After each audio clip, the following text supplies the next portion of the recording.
na bino bandeko balandi ya Congo Millennium bino bayo nyonso penza bomeseni kolanda biso na émission l'invité lelo toye lisusu na masolo ndenge tomeseni kobetelaka bino likambo penza ya ba fausse rumeur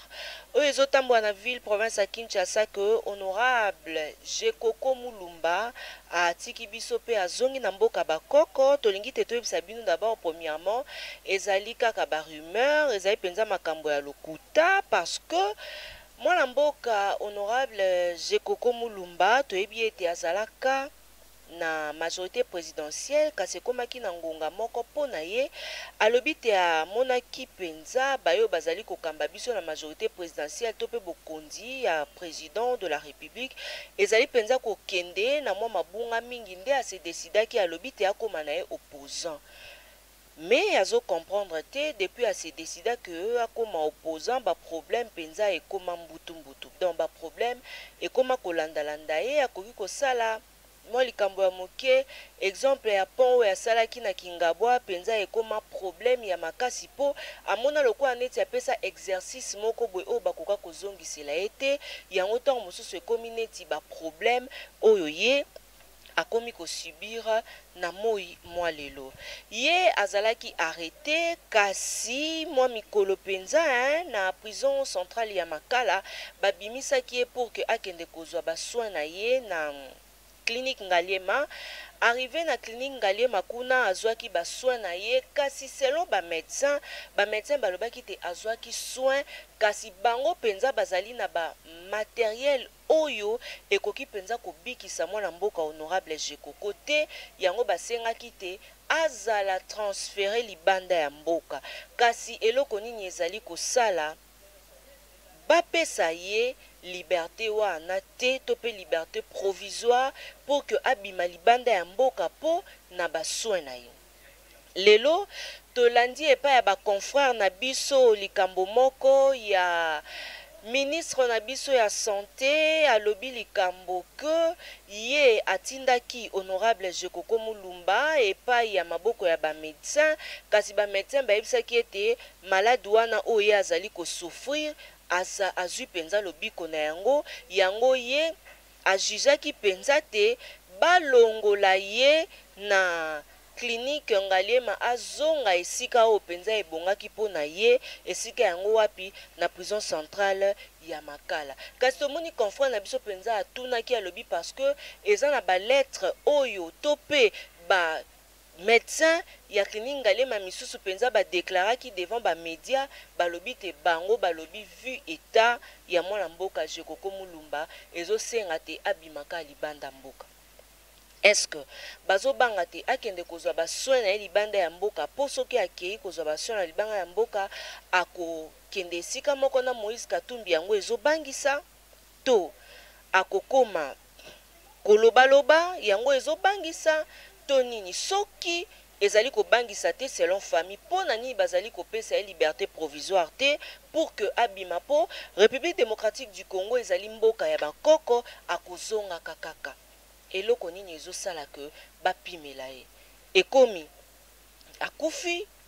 ekomi makambo azosambisa oyo bakangaki na bafoto moko boye na WhatsApp et tout mais tozo comprendre te eloko nini ezosala ti na moi mwa lelo ekomi bino moko boyebi kaka Kinshasa ndenge penza totambolaka na ba rumeur ekomi te Jekoko Mulumba akufi ba image oyo bozomona na ngonga oyo ezali ba image oyo lolenge kani penza population na ye ya Kingabwa ezo réclamer liberté na ye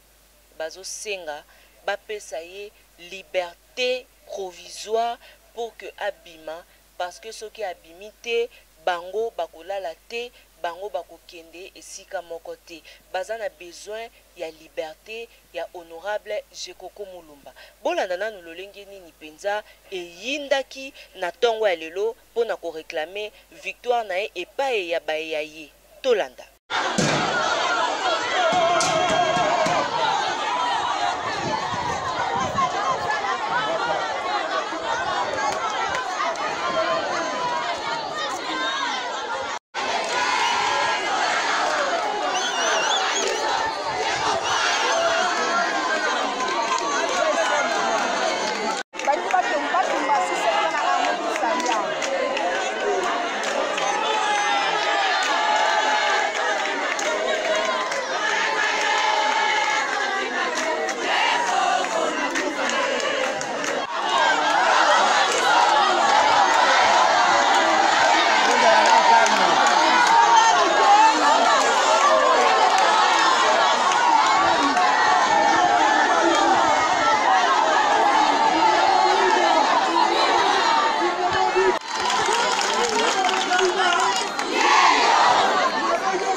sikoyo bolandi lolenge kani penza ndenge population to pe baye oyo baza kosepela na honorable Jekoko ndenge bazali ko réclamer liberté na ye balobi te bapesa ye liberté poso bapesa ye liberté te bakomona bango penza lolenge nini bakotya makelele na nzela wana ezali lolenge kani bazali kosenga liberté mais motuna mosusu pe ezali parce que bayike bazoloba botika ye asufu ndengwa parce que ye pa aliaka kanyaka balobi te kanyaka ezali ya biso soki ekomi evandi esengeli na biso tolia po ifo tolia tokolia po eza mamba mboka na biso tokolia yango kasi nasengi na bino balandi ya Congo Millennium tokoyela bino ba information nyonso ndenge kozala penza ndenge kokende pona mwana mboka Jekoko Mulumba bokolanda yango parce que balobi te Gérard Mulumba ya bango il faut azwa liberté provisoire mais motuna mosusu pe lelo penza Congo Millennium tozali kotuna epa ya bakambi na biso ya mboka koma bakoki kotika moto na eta oyo ye azali wana penza akende kovanda esika ya boloko eske azwaka basoin famille eza kosenga ekomi lokola likambo ya Rossi nde famille bandaki kodéclarer ezobima kaka te 3 mois donc presque 3 mois bokanga corps ya mutu na kati ya morgue aleboye ko libérer yango yango wana epesi liwa epai ya papa na ye eske yango mpe ezozelama mpo na libota ya Gérard Mulumba eza eloko toza kosouhaite te tozosenga te balobi te na Congo tozalaka na démocratie apparemment tozalaka na démocratie te mpo soki démocratie ezalaka eloko nini osalaka ebokanga mpenza Jekoko Mulumba botika ye te kakende kozwa basoin na ye c'est vrai bamsu bako bakate azaki kote kuna mais azaki kote kuna selon ya lobite Tatiana nazaki kote kuna naliaka pe kanyaka meton na moni te ezali kotambola malamu te natenga mananga nazongi nanga normal po na moni te nakoki jamais ko participer na liwa ya bana ya mboka po na komona kate nzala ezali bafule eza kotondana na Kinshasa eloko moko ezali kotambola te yango wana bato penza batali balobi esengeli ko libérer c'est vrai na minute o balobi te mabe pe ezalaka na bino bolinga koloba mabe ya mutu te ntango aza na bomoi ntango mutu akomi na pasi bolingi kaka soki nini te topekisi mpe mutu aloba mabe te mpo mutu oyo mpe aza mpe na droit mpe aloba na ye mpe mabe fo aloba mabe mpo honorable Jekoko Mulumba azalaki kuna biso nyonso toyebi yango honorable Jekoko aliakanyaka biso nyonso tolia yango toyebi yango wana kutu ezali likambo tokomashe bamuti mais na minute oyo ekomi likambo ya santé ya moto santé physique ezosengaka te esengeli na ye akende kozwa basoin po biso penza soko okende na baminganga na biso awa na Kinshasa toza limité esengeli na ye akende kozwa basoin oyo penza ezali te bamisusu a opération il faut baopérer kasi awa ekosimba te po tokoyokaka te balobi te na mikili ya poto baopéraka lisusu te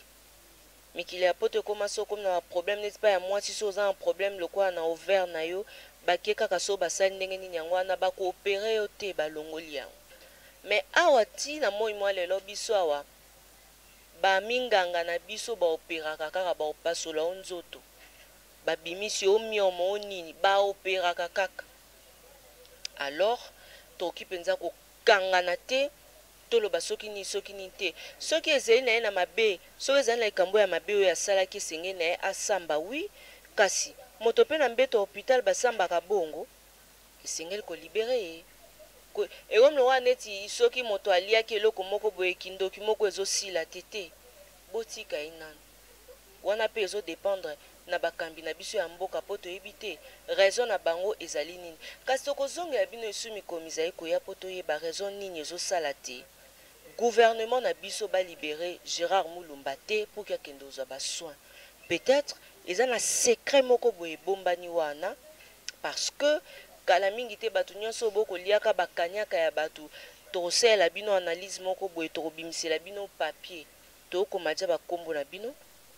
tokotanga to mosusu baokangi mpo aliaki mwa kanyaka mo ya makasi ya suka awa yango ezosala te batika ete kasi bokoyeba Gérard Mulumba aza fautif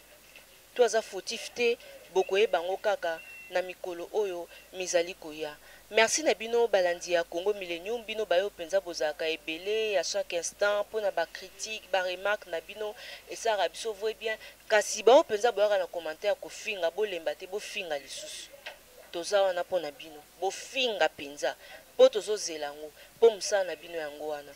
mais na ba oyo penza bayaka atali a apporter un plus nzambe apambola bino bo continuer toujours à kolanda biso. Merci encore une fois na number 1 ya Congo Millennium papa Riki Dibendi mon boss et aussi à celui qu'on appelle Jordad Kambala pour na montage. J'irai monde de tout le temps de tous les jours Bobby vraiment yo ebika image lenda et merci na de Gaulle Mavinga le roi motema ya la reine Agnès ona otetelaki mafumbe Bobby maman nguli poza mama ya solo yango to bengi yo nguli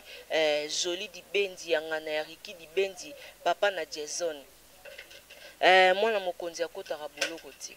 Merci na bino nyonso baebozo landa biso tolingi bino mingi champion à ma gauche os osango le patron Cécile osango Fifi Shongo Mireille osango Madine États-Unis nyonso bolanda biso merci. Encore une fois, te présenter ma condoléance na biso na famille Bwanga, Félix Konde, Mavuba Vubens, o bauti ko perdre maman na bango, nzambe apesaka soki a décidé ki azwa kombo na eko baka kozwa lokumu kasi soki nzambe azongi te Eric Lusandu, le noble.